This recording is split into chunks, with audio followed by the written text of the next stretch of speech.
നബി സല്ലല്ലാഹു അലൈഹി വസല്ലം തങ്ങൾ യതീമായിരുന്നപ്പോ അല്ലാഹു സുബ്ഹാനഹു വ തആല ചോദിക്കുകയാണ് ഖുർആനിൽ, അല്ലയോ ഹബീബേ, തങ്ങൾ യതീമായിരുന്നു, ആ യതീമായ നബി തങ്ങളെ പരിചരിച്ചതാരാണ്? യതീമൻ ഫആവാ. യതീമായ നബി തങ്ങൾക്ക് പരിചരണം നൽകിയത് ആരാണ്? റഹ്മത്തുൽ ലിൽ ആലമീൻ മുഹമ്മദ് നബി സല്ലല്ലാഹു അലൈഹി വസല്ലം തങ്ങളുടെ മദ്ഹ് ഖുർആൻ പറയാ. അല്ലാഹു സുബ്ഹാനഹു വ തആലയാണ് ളാല്ലൻ ഫഹദാ, തങ്ങൾ വഴിയിൽ വീണ ഒരു മുത്തിനെ പോലെയായിരുന്നു. കാരണം ജനിക്കുന്ന സമയത്തിന് മുമ്പേ വാപ്പ വഫാത്തായി പോയി. 6 വയസ്സായപ്പോൾ ഉമ്മയും വഫാത്തായി പോയി. പിന്നെ വഴിയിൽ വീണ ഒരു മുത്തിനെ പോലെയാണ്. എന്നാൽ അതിനെ മാർഗദർശനം നൽകി സംരക്ഷിച്ചതാരാണ്? അല്ലാഹു തആല പറയുന്നു, റബ്ബ് തന്നെ.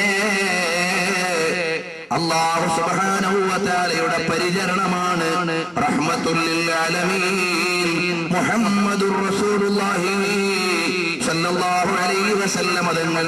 റബ്ബിന്റെ നേരിട്ടുള്ള സംരക്ഷണം ജനനം മുതൽ അഥവാ അവിടുന്ന് വഫാത്ത് വരെ പ്രത്യേകമായ സംരക്ഷണം ലഭിച്ച നേതാവാണ്.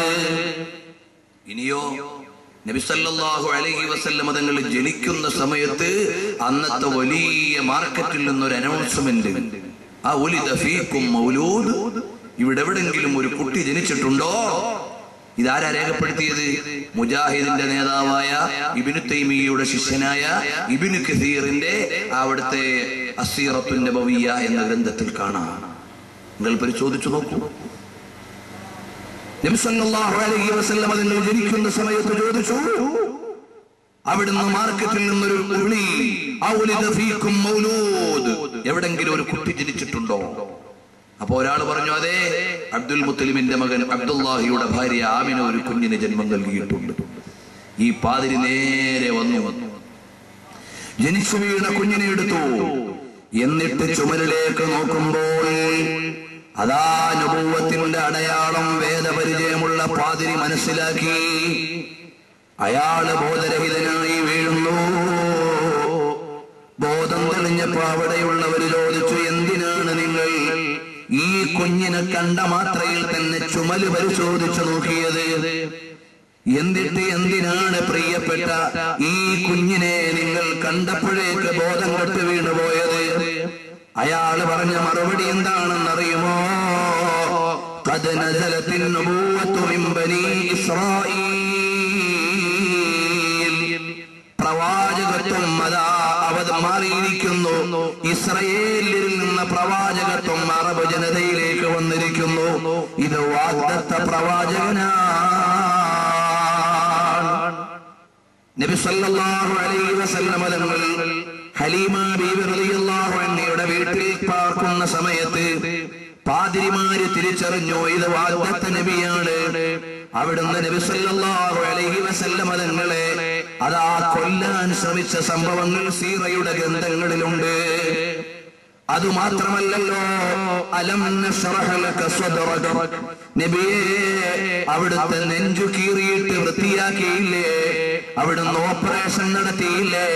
നബി സല്ലല്ലാഹു അലൈഹി വസല്ലം തങ്ങളുടെ നെഞ്ച് ഓപ്പറേഷൻ നടത്തിയത് ഹലീമ ബീവിയുടെ വീട്ടിൽ താമസിക്കുന്ന ബാല്യകാലത്താണ്. സാധാരണ പയ്യനാണോ മുഹമ്മദുർ റസൂലുള്ളാഹി സല്ലല്ലാഹു അലൈഹി വസല്ലം തങ്ങൾ? ഒരിക്കലും അല്ല. 100 കണക്കിന് തെളിവുകൾ ബാല്യകാലത്ത് നിന്ന് തന്നെ തരാം. അവിടെ ഒരു കല്യാണം നടക്കുന്നു. കല്യാണം നടക്കുമ്പോഴോ ആട്ടും പാട്ടവും ഒക്കെ നടക്കുന്നു. ജാഹിലിയ കാലഘട്ടമാണല്ലോ. അപ്പൊ നബി സല്ലല്ലാഹു അലൈഹി വസല്ലം തങ്ങൾ അറിയാതെ ആ സദസ്സിൽ എത്തിപ്പോയി. അവിടുത്തെ കൂത്തുകൾ തുടങ്ങുമ്പോഴേക്ക് തന്നെ അസാധാരണമായ ഒരു ഉറക്കം നബി സല്ലല്ലാഹു അലൈഹി വസല്ലം തങ്ങൾക്ക് വന്നു. എന്നിട്ട് നബി തങ്ങൾ അതൊന്നും കേട്ടില്ല. രാവിലത്തെ സൂര്യന്റെ ചൂട് തട്ടിയിട്ടാണ് കുട്ടിപ്രായത്തിൽ നബി തങ്ങൾ ഉണർന്നത്. അവിടുത്തെ ഒരു അനാചാരവും ഞാൻ കേട്ടിട്ടില്ല എന്ന ഹദീസ് ഇന്ന് സലഫികൾ ആദരിക്കുന്ന പണ്ഡിതനായ അബ്ദുൽ മജീദ് അസീസ് സന്ദാനി അദ്ദേഹത്തിന്റെ ഗ്രന്ഥത്തിലും എടുത്തുദ്ധരിച്ചിട്ടുണ്ട്. നിങ്ങൾ ആലോചിച്ചു നോക്കൂ, അങ്ങനെ ബാല്യകാലത്തെ സംഭവങ്ങൾ പറഞ്ഞാൽ ഇന്ന് നമ്മുടെ പ്രസംഗം നീണ്ടുപോകും. ആ നബി സല്ലല്ലാഹു അലൈഹി വസല്ലം തങ്ങൾ സാധാരണക്കാരനാണെന്ന് പറയുന്നു. അപ്പോൾ ഒരാളുടെ ഒഫീഷ്യൽ പദവിയെ അയാൾക്കില്ലെന്ന് പറയൽ അയാളെ ആക്ഷേപിക്കുന്നതിന്റെ ഭാഗമാണ്. നബി തങ്ങൾ സാധാരണ വ്യക്തിയല്ല. ഖുർആൻ പറയട്ടെ, മാ കാന മുഹമ്മദുൻ അബാ അഹദിൻ മിൻ റിജാലികും വലാകിർ റസൂലല്ലാഹ് വ ഖാതമൻ നബിയ്യീൻ. മാ കാന മുഹമ്മദുൻ അബാ അഹദിൻ മിൻ റിജാലികും.